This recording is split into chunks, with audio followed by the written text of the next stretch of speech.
음력 절기로 오늘이 대보름입니다. 어제 열나흘 날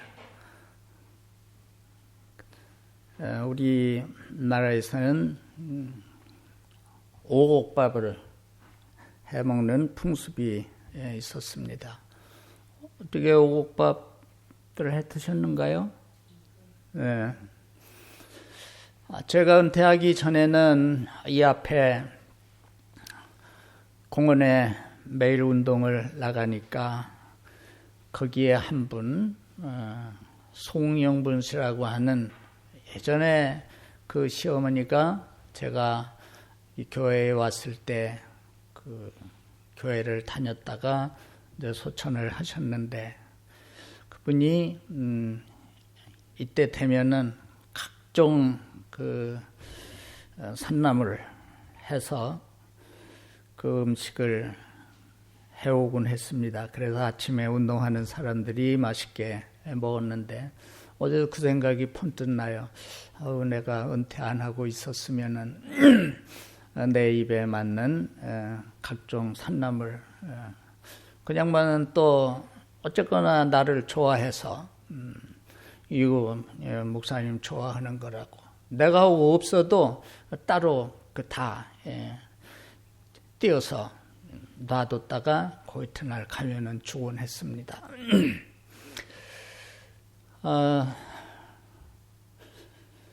우리 교회에 최근에 그 변화라면은 여러분들이 잘 아셨듯이 우리 황인건 집사님이 소천을 했습니다. 여러분들이 다 보셨고, 그래서 이 모든 일에 참 하나님이 은혜로 도와주셨다 하는 것을 저도 느끼며 하나님 앞에 감사를 드렸습니다. 그래서 다시 한번 하나님이 우리 교회의 모든 믿음의 식구들에게 내리시는 그 크신 사랑을 감사드리고 그 하나님의 위로가 이제 남아 있는 모든 또 가족들에게 함께 하셔서 하나님께 감사드리고 남은 삶을 참 하나님을 기쁘시게 하는 그런 믿음의 가정들이 되기를 주의 이름으로 축원드립니다. 오늘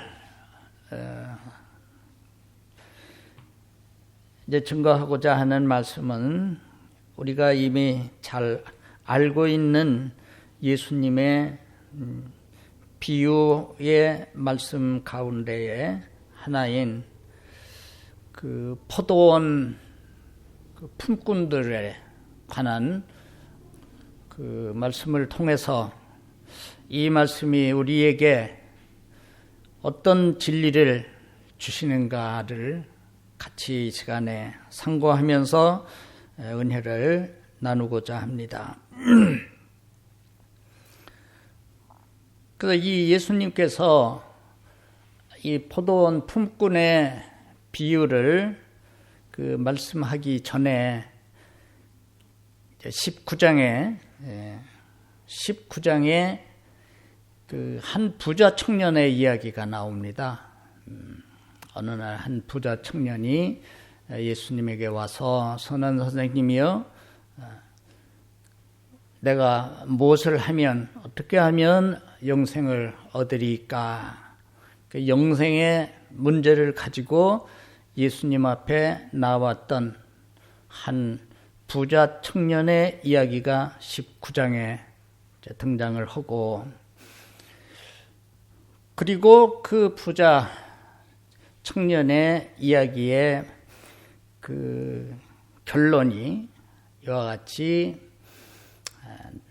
먼저 된 자로서 나중되고 나중된 자로서 먼저 되는 일이 있다. 이런 말씀을 하시고 바로 이제 20장이 이어지지 않습니까?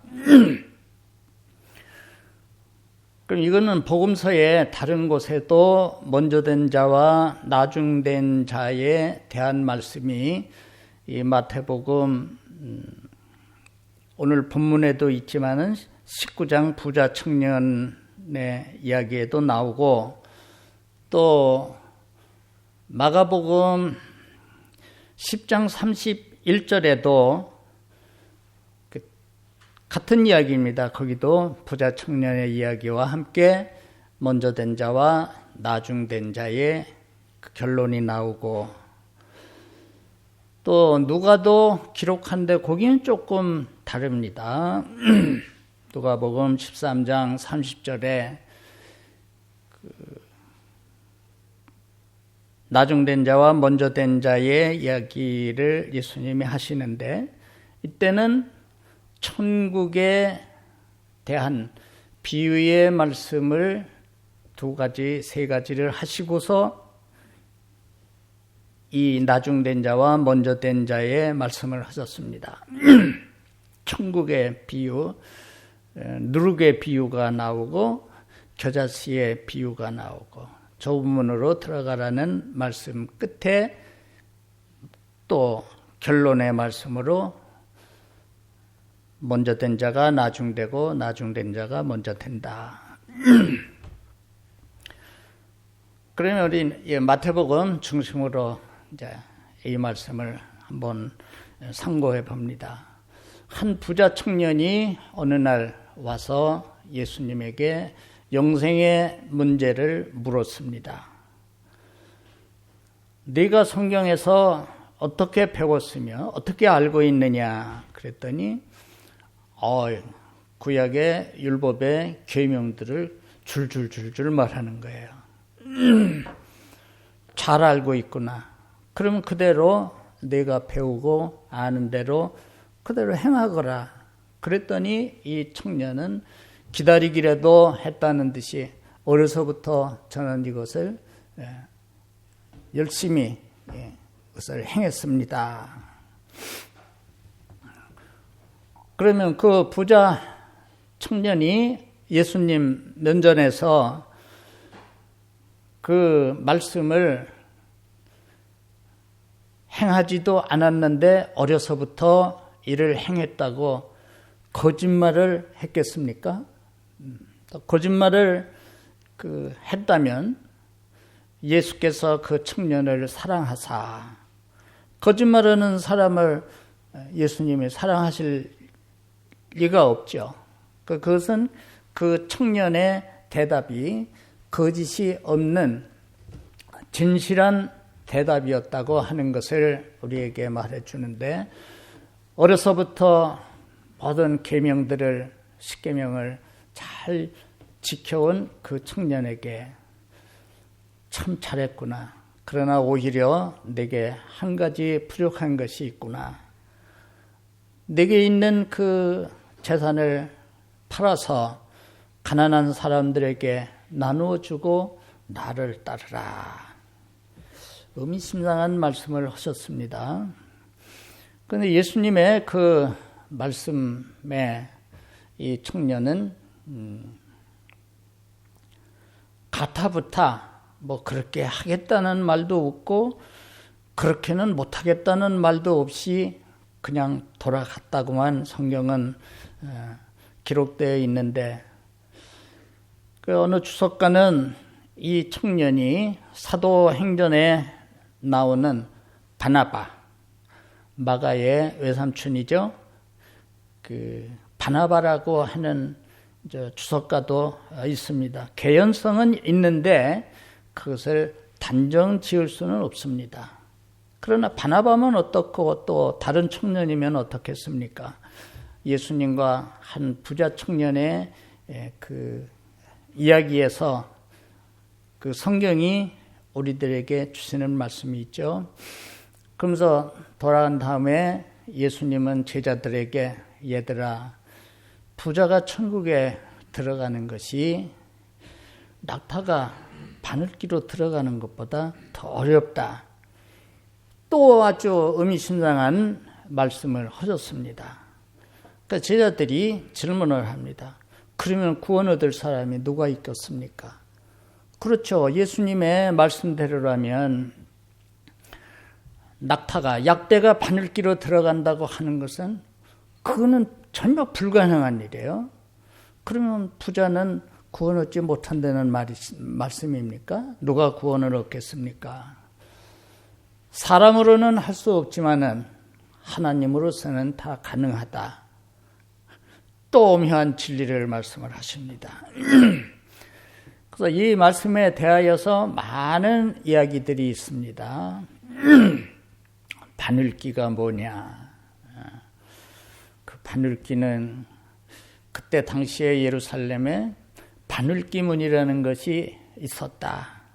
낮에는 큰 성문으로 사람들이 출입하지만은 밤이 되면은 그 적의 침입을 또 막아야 되고 해서 위험을 방지하기 위해서 그 큰 문은 닫고 조그만 그 문, 바늘기처럼 생긴 그 문만 놔두고 거리로 늦게 온 사람들은 거리로 출입을 해야 되는데 그 좁은 문이기 때문에 낙타가 거리로 들어가는 것은 정말 어렵다. 싫었던 거 다 내려놓고 그리고도 또 이 낙타의 그 발을 모으고 어떻게 해서 그 좁은 문으로 낙타를 통과시키려면 이게 아주 여간 그 어려운 일인데 그 비유다. 그런 이야기도 있고 이거 본래는 낙타가 아니라 밧줄이었는데 그게 사람들이 필사 번역하는 과정에서 글자 하나를 잘못 써가지고 그 밧줄이 낙타가 됐다. 뭐 또 이런 설도 있습니다. 아람어에 가물라가 있고 가물타가 있는데 가물타가 밧줄인데 그 T자, T 발음에 거기에 그 획을 하나 빼면 그 L자처럼 되거든요. 가물라는 낙타인데 그 글자 하나를 실수로 잘못 써가지고 밧줄이 낙타가 됐다. 가물타가 가물라가 됐다. 또 헬라에서도 마찬가지로 까밀리스가 밧줄인데 그것도 글자 하나를 사람들이 그 번역하는 과정에서 실수로 잘못 써가지고 까멜로스. 까밀리스는 밧줄이고 까멜로스는 낙타입니다. 그러니까 글자 하나를 잘못 쓰면은 전혀 다른 의미가 되는데 그렇다고 해요. 그래서 나는 이제 그런 설을 주장하는 사람들의 얘기를 들으면서 보면서 아니 낙타 이건 밧줄이건 아니 그럼 밧줄은 바늘기에 들어가나? 그게 잘못되지 않고 밧줄로 됐다고 하면 부자가 천국에 들어가는 것이 밧줄이 바늘기로 들어가는 것보다 어렵다고 하면 똑같지. 밧줄이 바늘기로 못 들어가는 것이나 낙타가 못 들어가는 것이나 그거 뭐 불가능하다고 하는 것은 다름이 없는데 사람들은 그 본래의 중요한 그것은 젖혀놓고 지엽적인 것을 가지고 이게 잘못됐다 저게 잘못됐다. 이게 뭐 종교계에도 예외는 아니로구나.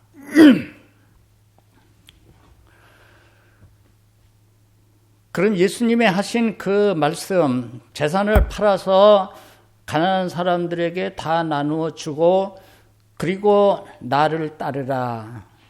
이렇게 그 말씀하신 것을 잘못 오해하면 전 재산을 바치면은 그러면은 영생은 아주 그냥 따놓은 당상이라구나. 이렇게 잘못 오해할 수가 있어요. 그 예수님은 그런 뜻으로 하신 것이 아닙니다. 마가복음이나 마태복음이나 또 누가복음에 이 나중된 자와 먼저 된 자 말씀을 하시기 전에 마태복음에는 이 부자 청년의 이야기를 하시고 그것을 더 이해시키기 위해서 20장에 포도원의 품꾼의 이야기를 하셨는가 하면 다른 복음서에서는 또 조금 달리해서 나를 위하여 부모나 형제나 전토나 아비나 버린 자에게는 금세에서 내세에서 여러 배를 받고 이제 구원을 얻는다라는 그런 말씀이 있거든요. 그래서 이 얘기는 재물을 많이 바치면 그것이 영생의 조건을 충족시키는 것처럼 잘못 이해할 수도 있지만 예수님은 그런 뜻으로 하신 말씀이 전혀 아닌 것입니다. 이 시간에 제한된 시간에 길게 설명을 하지 못하고 아무튼 20장에 그 말씀을 신뢰를 가지고서 이제 말씀을 하신다. 이렇게 염두에 두고 이 말씀을 들으시면 이해가 될 겁니다. 천국은 마치 이른 아침에 일꾼들을 풀어나간 주인과 같으니 아침 일찍이 나가서 그 일꾼들을 불렀다고 그랬습니다. 그리고 한 데나리온의 약속을 했다고 그랬습니다. 그래서 이게 로마의 화폐 단위인데요.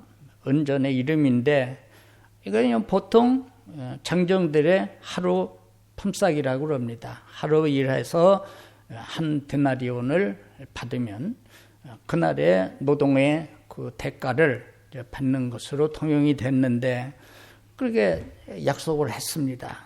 약속을 하고 이른 아침에 포도원 주인이 나가서 품꾼들과 한 데나리온 주기로 약 하루에 품삯을 한 데나리온으로 정하고 포도원에 들여보내고 그리고 제3시에 또 나가봤다.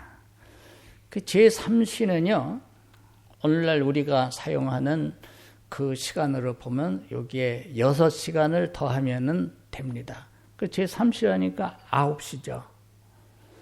그러니까 9시면 해 다 뜨지 않습니까? 해가 짧아도 9시면 이미 해가 뜹니다. 그 보니까는 장터에 놀고 섰는 사람들이 있어서 그 사람들에게 내 포도원에 가서 일을 하거라. 그럼 상당한 값을 주리라.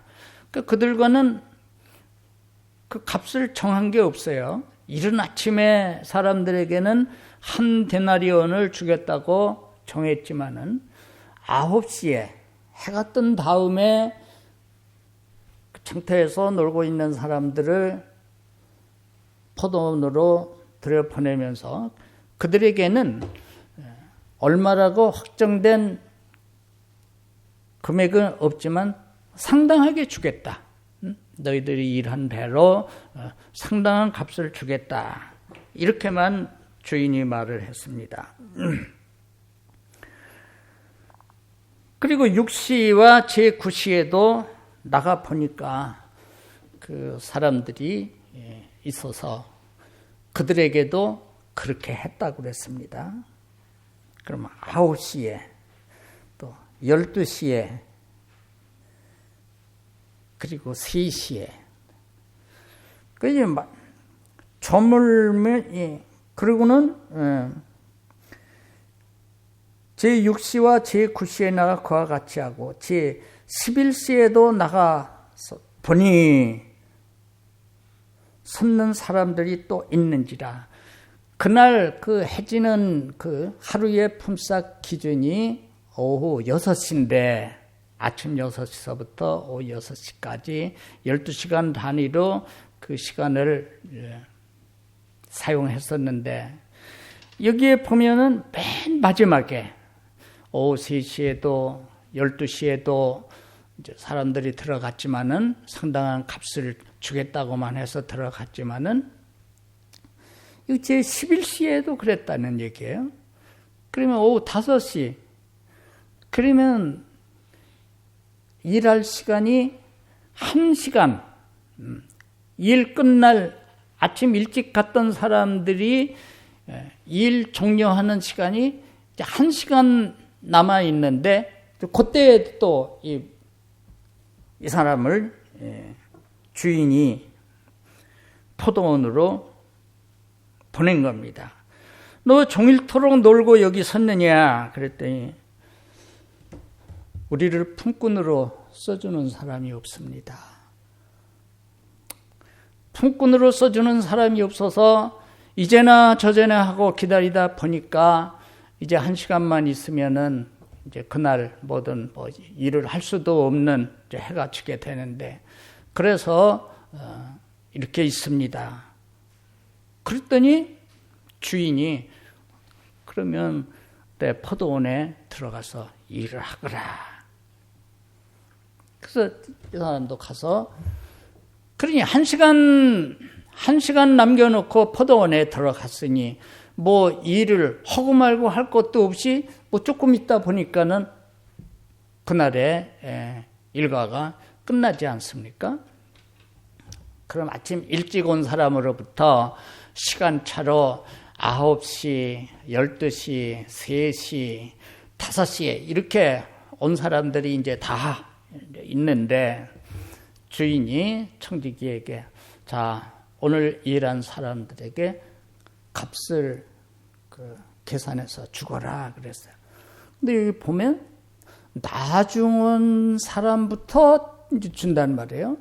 나중 온 사람부터. 다른 사람들도 궁금했겠죠. 저 사람 뭐 1시간 전에 들어와갖고 뭐 하고 말고 할 것도 없이 끝났는데 무슨 품삯이야. 또 혹시 품삯을 뭐 주더라도 아주 뭐 적은 그 액수가 갈 거다 이렇게 생각을 했는데 보니까 한 데나리온을 주는 거예요.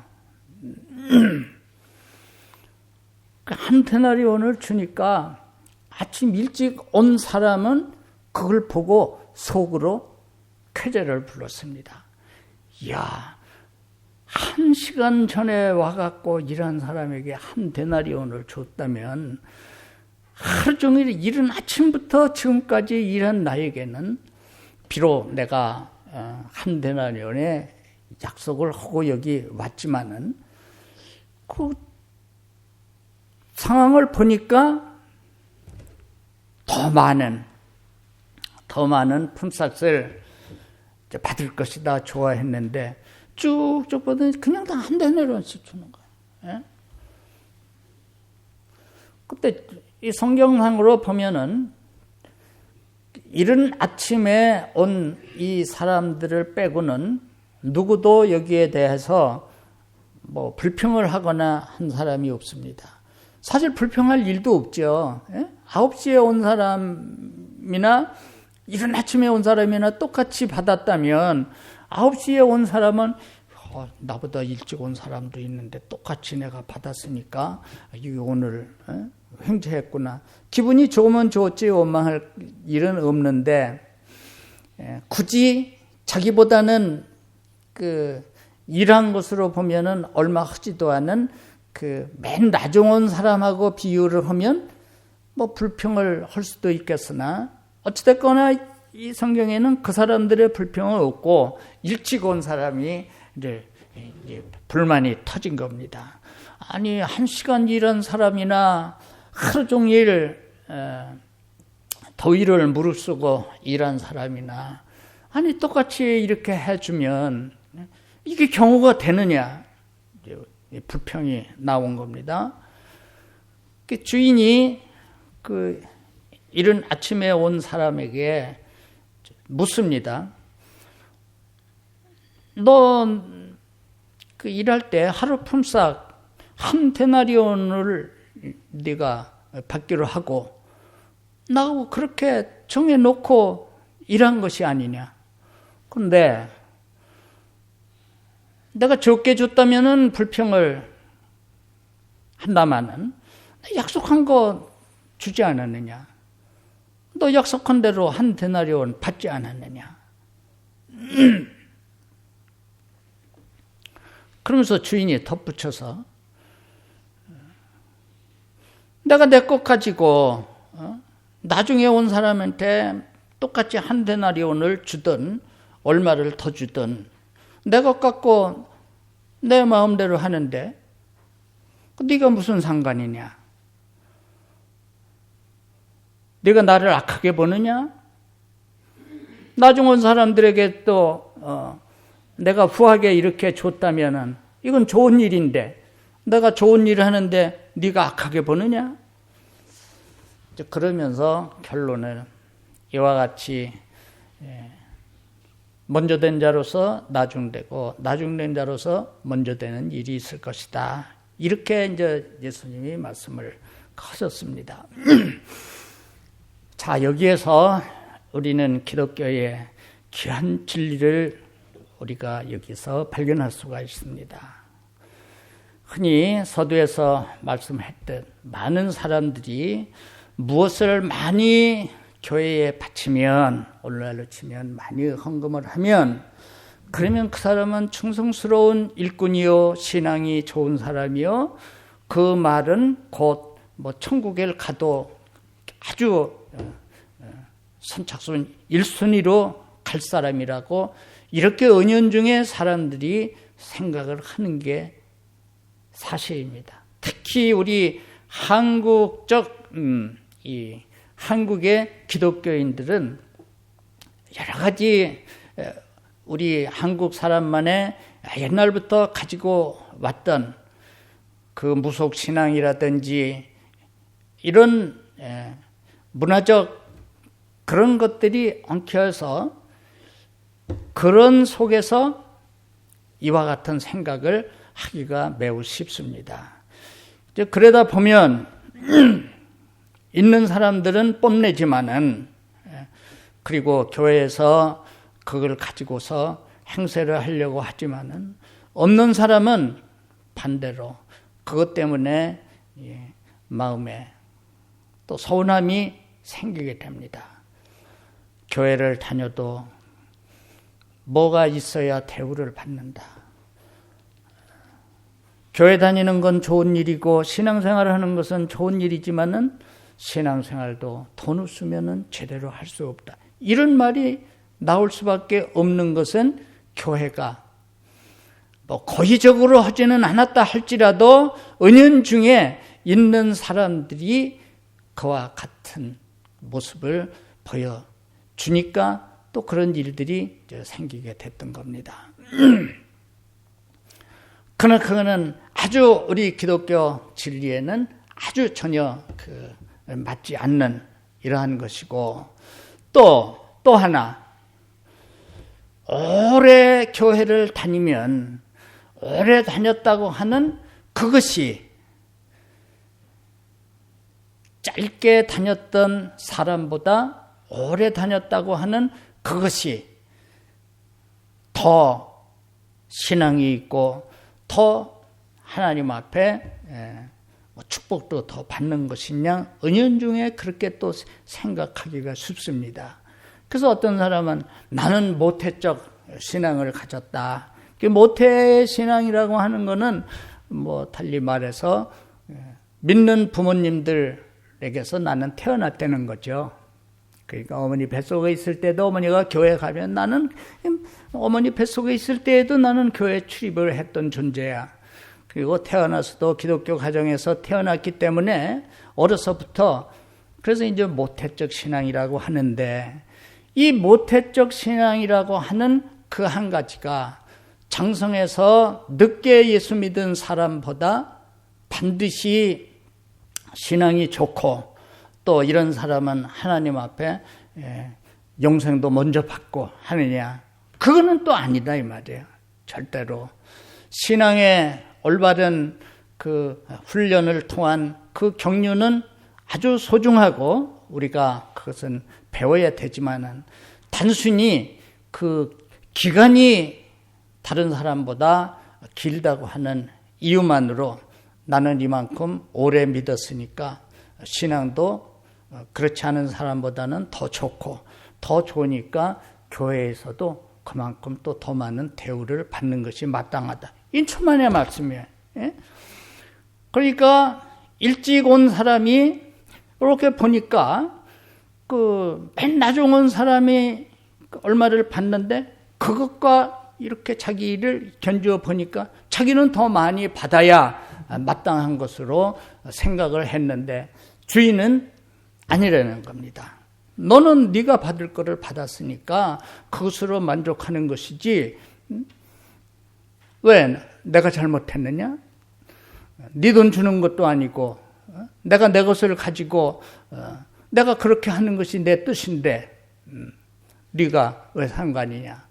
그 주인이 그렇게 했던 것처럼 자, 첫 번째는 이른 아침에나 나중에 마지막 11시에나 그 일꾼이 포도원에 들어가서 일하게 된 것이 어떻게 해서 일하게 됐습니까? 자기가 나 좀 오늘 하루 좀 써주세요. 가갖고 주인에게 무슨 사정을 해서 된 것도 아니고 오늘날로 치면은 여기저기 그 회사에 지원서를 내고 그렇게 해서 들어가려고 하는 것처럼 포도원 주인에게 가서 부탁을 하고 간청을 해서 들어간 것이 아니라 주인이 나와가지고 이른 아침이나 9시나 12시나 3시나 와갖고 이 품꾼들에게 포도원에 가서 일하거라. 우리 기독교는요, 내가 노력을 하고 공덕을 쌓고 수양을 하고 애쓰고 애써서 찾아가서 하나님을 만난 것이 아니라 하나님이 친히 우리를 찾아오셔서 우리를 만나시고 우리를 부르셨다고 하는 겁니다. 많은 이 땅 위에 여러 형태의 종교가 있는데 기독교 이외에 다른 종교들의 공통점은 인간의 노력을 통하여서 무엇인가를 성취하는 형식으로 되어 있지만은 기독교는 전혀 그렇지 않다 하는 겁니다. 범죄했던 아담과 하와 두려워서 노아가 나무 밑에 숨어 있을 때에도 아담아 어디에 있느냐 하고 하나님이 친히 찾아오셨고 그리고 그들에게 가죽옷을 지어 입히셨고 또 예수님이 이 땅 위에 오셔서 십자가를 지심에 있어서도 그거는 하나님께서 하신 일입니다. 우리가 구원자를 보내달라고 하나님께 간구해서 보내주신 것이 아니라 바울은 로마에 보내는 그 편지에서 우리가 죄인 되었을 때에 그리스도께서 우리를 위하여 십자가에 죽으셨고 예수님이 우리를 위하여 십자가에 죽으심으로 우리를 향하신 하나님의 사랑을 확증하셨느니라. 하나님이 우리를 사랑하셨다고 하는 그 말씀을 예수님은 이 땅에 오셔서 우리가 의인이었을 때가 아니라 죄인 상태로 하나님과 원수된 상태에 있었을 그때에 예수님은 오셔서 십자가를 지고 우리를 위하여 대속의 죽음을 죽으심으로 우리를 사랑하셨다고 하신 하나님의 그 사랑을 입증했다. 확증했다는 겁니다. 확실하게 증명을 했다는 겁니다. 그러므로 우리는 하나님이 우리를 사랑하셨다? 뭐 어떻게 사랑했다는 얘기야? 사랑의 증거가 뭐야? 증거는 많이 있지만은 그러나 절대적인 확실한 그 증거는 바울의 증거대로 예수께서 죄인 되었을 때 우리를 위하여 오셔서 우리가 죽어야 될 죽음을 대신 죽으신 것으로서 그게 하나님이 하신 일이거든요. 요한복음 3장 16절에 하나님이 이처럼 세상을 사랑하셔서 독생자를 주셨으니 저를 믿는 자마다 멸망치 않고 영생을 얻게 하려 하심이다. 우리의 영생을 위하여 하나님은 독생자를 보내셨고 독생자는 성부의 뜻을 따라서 이 세상에 육신을 입고 오셔서 고난당하시고 십자가에 죽으심으로써 그러므로 우리를 향하신 하나님의 사랑을 확증했다. 이렇게 말씀하십니다.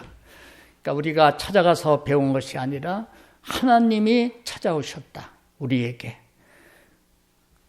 그래서 장로교의 시조인 칼빈은 내가 예수를 믿는다는 그 표현보다 예수님이 나로 믿게 하셨다라는 표현을 더 자주 썼다고 또 그럽니다. 그렇습니다. 우리가 내 발로 또 내 마음이 그렇게 하고자 하는 마음이 들어서 내 의지로 내 발로 교회에 나왔다. 그 사실입니다.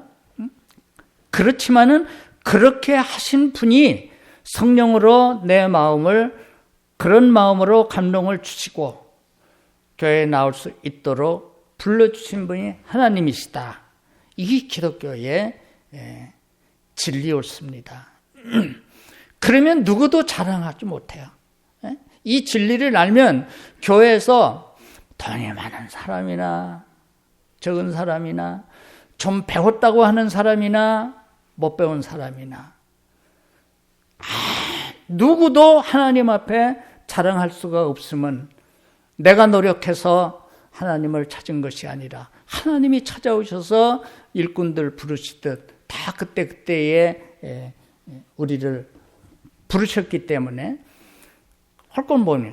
감사만 감사밖에는 할 것이 없죠. 이른 아침에 나온 사람은 자기의 약속한 것 받았으니 고맙고 일찍 자기를 써줘서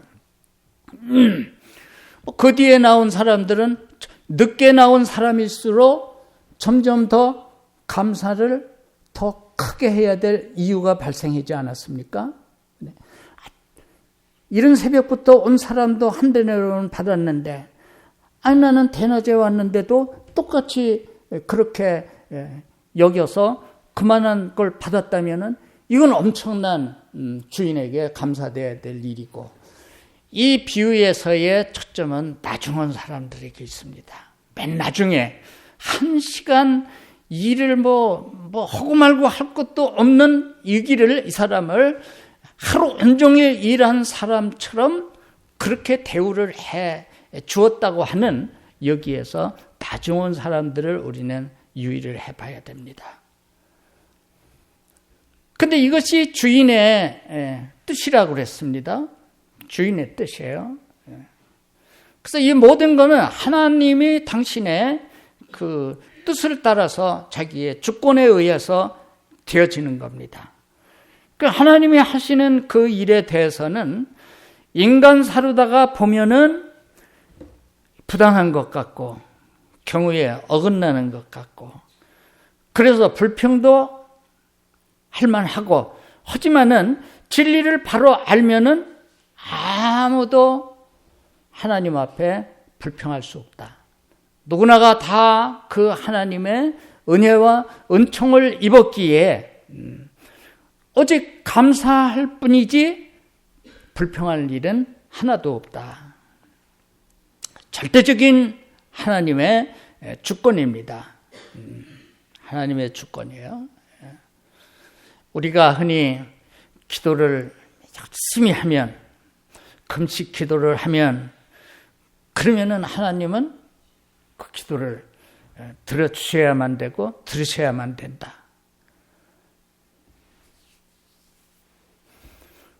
근데 기도는 우리가 하는 것이지만은 그 기도를 들으시고 안 들으시는 것은 이제 하나님 편에서 하나님의 뜻에 달린 겁니다. 내가 금식을 했든 안 했든 어떤 사람은 금식해서 기도의 응답을 받는가 하면 어떤 사람은 금식하지도 않았는데 기도의 응답을 받기도 합니다. 그럼 금식 기도한 사람은 좀 불평이 생길 수 있어요. 아니 똑같이 기도를 했는데 나는 굶어가면서 기도를 해서 겨우 얻었는데 다른 사람은 그런 일도 없었는데 기도를 응답받았다. 하나님이 불공평한 것 아닌가? 아니요. 그 하나님이 당신이 그것을 기쁘게 여겨서 이 사람의 기도는 하나님이 금식은 안 했지만은 응답해 주시는 것이 하나님의 뜻이고 그게 하나님이 기뻐하시는 일이라 응답해 주셨다면 누구도 말할 수 없다. 그래서 바울은 로마서에서 또 그렇게 말합니다. 토기장이 비유를 가지고 자 토기장이가 점토 그거를 가지고 각종의 이제 그 물건을 만드는데 자기 마음대로 만드는 겁니다. 화병을 만들 수도 있고 그릇을 만들 수도 있고 찻잔을 만들 수도 있고 또 그런가 하면은 점토를 가지고 그야말로 오강을 만들 수도 있습니다. 그러면은 오강으로 그 지음받은 그 오강이 아니 똑같은 흙을 가지고 누구는 백화점에 진열되는 좋은 그릇을 만들고 나는 오물을 따는 오강을 만드느냐. 그렇게 항변할 수 있느냐? 그건 토기장의 마음인데. 이제 이런 비유도 로마서에서 사도 바울이 말했습니다. 하나님은 절대적 선하시고 하나님의 주권은 그 누구도 침해할 수 없기 때문에 하나님이 그렇게 하신 겁니다. 그래서 유대인들은 그것을 잘못 알아서 진리를 잘못 알았기 때문에 자기들은 아브라함의 자손이기 때문에 하나님 앞에는 특별 대우를 받는 민족이고 그리고 무엇이든지 우선권으로 그리고 아브라함의 자손이 아닌 이방인들 이런 사람들은 이거는 그냥 하나님 앞에는 이거는 존재 가치도 없다 이렇게 잘못 생각을 했던 겁니다. 그러니까 사도 바울이 난 이방인 전도를 위해서 이방인에 데리고 가겠다. 너희들은 너희들을 위하여서 오신 그리스도를 못 박지 않았느냐, 죽이지 않았느냐. 그랬더니 이제 또 사도 바울을 핍박을 했고 또 스데반을 또 돌로 쳐서 죽이곤 했던 것이 그 당시에 하나님의 백성이라고 했던 유대인들과 종교 지도자들이었다고 하는 사실입니다. 이 진리를 잘못 알면은요, 그것처럼 무서운 게 없어요. 여러분 보세요. 우리나라에도 있는 각종의 그 사이비, 잘못된 종교, 얼마나 그 세력이 무서운가. 그 잘못되면 그렇게 되는 거예요. 그들은 자기들이 가장 올바로 잘 믿고 자기들이 알고 있는 것만이 진리라고 그렇게 생각하는 사람들이에요. 우리는 오늘 예수님이 주신 그 말씀에서 하나님의 주권에 의하여서 그래서 하나님이 나를 선택하셨고 그리고 나로 하여금 교회라고 하는 포도원을 흔히 교회에다가 비유를 하죠. 그렇습니다. 이 포도원에 불러주셔서 일찍 부른 사람도 있고 나중 부른 사람도 있고 나이가 많아서 늦게 부른 사람도 있지만은 그러나 그것과 상관없이 맨 나중 온 사람은 아마도 성경에는 기록되지 않았지만은 내가 마지막에 부른 사람이라면은 나는 품삯이라고 하는 거는 아예 생각도 안 한다. 어느 누구도 나를 거들떠보지 않았는데 그래도 이 포도원 주인 나를 생각해서 포도원에 가서 일하라 상당한 값 주리라고 하신 거면 그것만으로도 나는 감지덕지하고 그러니까 이 사람은 아마도 가서 시간이 없었지만 아마 열심히 일했을 것이고 포도원 주인은 안 보는 것 같지만은 이른 아침부터 마지막에 온 사람들까지의 일하는 광경을 다 보고 있었을 것입니다. 보고 있어서. 하나님이 우리 모두를 택하여 부르셨습니다.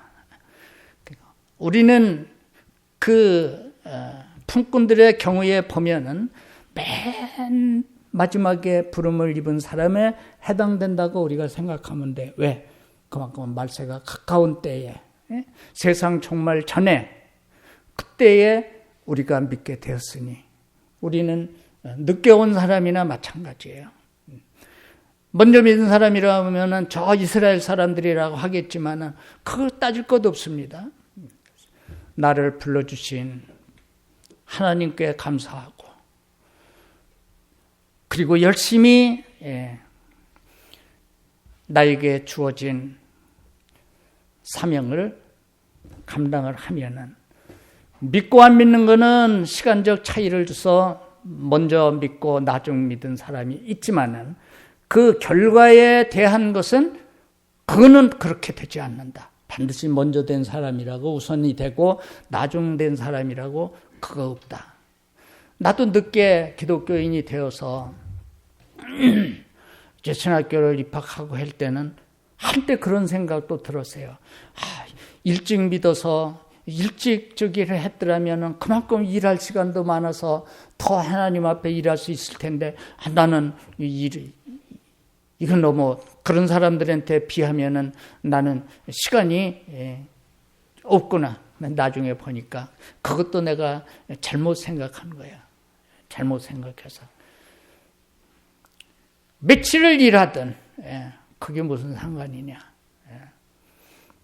하나님 앞에 감사하면서 자기의 사명을 따라서 힘을 다해서 충성하면 하나님은 똑같이 약속하신 축복을 주신다. 구원은 노력해서 이루어가는 것이 아니라, 그래서 요즘에 뭐 말하는 상급 구원이니 무슨 부끄러운 구원이니 따지는데, 이게 그릇된 생각이 있기 때문에 그런 겁니다. 구원은 똑같이 주는 겁니다. 그런 거로 따지면은 예수님 십자가에 달리실 때에 좌우편에 강도가 같이 달렸는데, 한편 강도가 예수여 당신의 나라에 임하실 때에 나를 생각하소서, 진실로 네게 이룬다, 내가 오늘 나와 함께 낙원에 있으리라. 아니, 그 강도는 믿고 할 시간도 없어요. 뭐 하루 전에 믿은 것도 아니에요. 그러나 그는 주님과 함께 낙원에 있으리라고 하신 것은, 구원이라고 하는 것은 점차 이루어져 가는 것이 아니라 예수 그리스도의 십자가의 그 공로로 인하여서 모든 믿는 사람에게 동일하게 똑같이 주어지는 것이다. 이 잘못 생각하면 돈 많은 사람들이 더 좋은 자리 차지하고 한다는 그런 거는 잘못된 그런 것입니다. 그래서 아무튼 이 포도원 비유를 통해서 하나님의 주권을 배우고, 하나님의 하시는 일이 선하고, 이렇게 하나님은 선하신 분이라구나. 세상에서는 누구도 거들떠보지 않아서 온종일 누구도 불러주는 사람이 없어서 허송세월하고 있던 이 마지막에 있는 사람도 동일하게 포도원에 들어가 일하거라, 상당한 값을 주리라. 그리고 똑같이 대해주셨던 선한 그 포도원 주인은 바로 하나님을 상징합니다. 이런 하나님의 사랑을 입어서 우리 마지막에 부름을 입은 마지막 그 나중온 자의 그 축복을 오늘 말씀을 통하여서 깨닫고, 이 축복을 우리 다 같이 하나님 앞에서 누리는 우리가 되기를 바라서 오늘 이 말씀을 드리게 되었습니다. 기도합니다. 하나님 아버지, 예수님께서 포도원 품꾼의 비유를 통해서 귀한 진리를 저희들에게 가르쳐 주셨습니다. 품꾼들이 차청해서 일한 것이 아니고 간청을 해서 되어진 것이 아니라 포도원 주인이 찾아가서 부탁을 하고 불러서 일을 했고, 그리고 먼저 온 자나 나중 온 사람이나 그 주인의 후한대로 품삯을 받았습니다. 주인의 뜻은 선했고, 오직 그 포도원에 들어갔던 품꾼들은 일찍 온 사람이나 나중 온 사람이나 오직 포도원 주인의 놀라운 사랑과 은혜를 입은 것처럼 우리 모두가 다 마지막 말세치 말에 하나님께서 우리를 찾아오셔서 우리를 부르시고 옥천중앙교회라고 하는 이 포도원에 우리를 보내주셨습니다. 열심히 일해서 주인 되시는 우리 하나님을 기쁘시게 하고 종래에 계산할 때에 큰 상급 우리 함께 나누는 귀한 축복을 이 말씀을 듣는 우리 모두에게 내려주옵소서. 예수님 이름으로 기도드리옵나이다. 아멘.